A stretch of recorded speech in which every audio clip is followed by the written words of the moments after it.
Assalamualaikum warahmatullahi wabarakatuh. Bismillah, alhamdulillah, wassalatu wassalamu ala asrafil anbiya'i wal mursalin wa ala alihi wa sahbihi ajma'in, amma ba'du.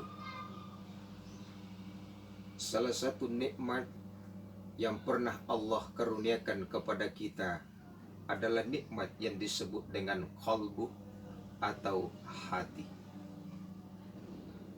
Dengan hati manusia pandai merasa, dan dengan hati itu pula manusia kadang-kadang merasa pandai. Pandai merasa itu baik, tapi merasa pandai itu akan mengantarkan kita kepada sifat kesombongan.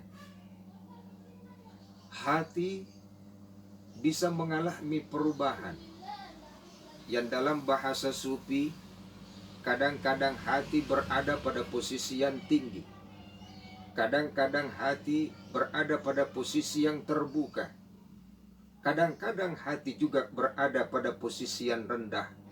Bahkan yang paling riskan adalah saat hati mengalami kematian. Hati juga bisa mengalami bolak-balik. Kadang-kadang merasa gembira, tempo-tempo merasa sedih. Ada waktunya merasa lapang, ada saatnya merasa sempit. Kadang-kadang merasa tenang, tapi tempo-tempo juga merasa galau.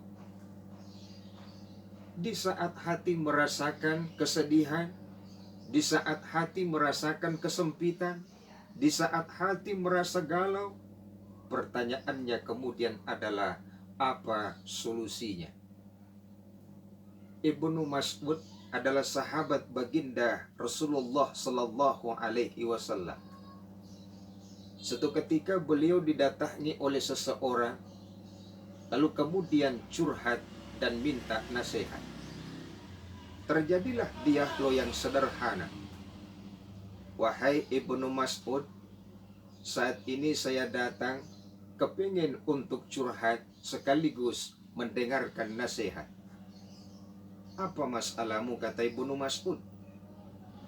Akhir-akhir ini jiwaku tidak tenteram, hatiku tidak tenang, pikiranku kacau, perasaanku galau. Sehingga kalau saya makan, makannya tidak enak. Kalaupun saya tidur, tidurnya juga tidak nyenyak. Kalau begitu masalahmu, kata Ibnu Mas'ud, tolong datangi 3 tempat. Pertama, datangi orang yang membaca Al-Quran. Lalu kau baca Al-Quran atau kau dengarkan orang membaca Al-Quran. Kalau hatimu masih galau, datangi tempat yang kedua, yaitu majelis ilmu. Kau dengarkan ilmu yang bisa mengantar hatimu untuk ingat kembali kepada Allah Subhanahu wa Ta'ala. Kalaupun hatimu masih galau, datangi tempat yang ketiga. Datangi Allah di tempat yang sunyi. Engkau berhalwat, lalu kemudian sujud, mohon kepada Allah agar engkau diberikan ketenangan jiwa, agar engkau diberikan ketenteraman hati. Kalau sudah engkau minta, hatimu masih galau, maka minta lagi kepada Allah agar hati yang engkau pakai saat ini digantikan oleh Allah dengan hati yang lain. Karena hati yang engkau pakai bukan hatimu lagi. Saya A.A. Arifin Abdullah mengucapkan selamat menjalankan ibadah puasa. Billahi taufiq wal hidayah.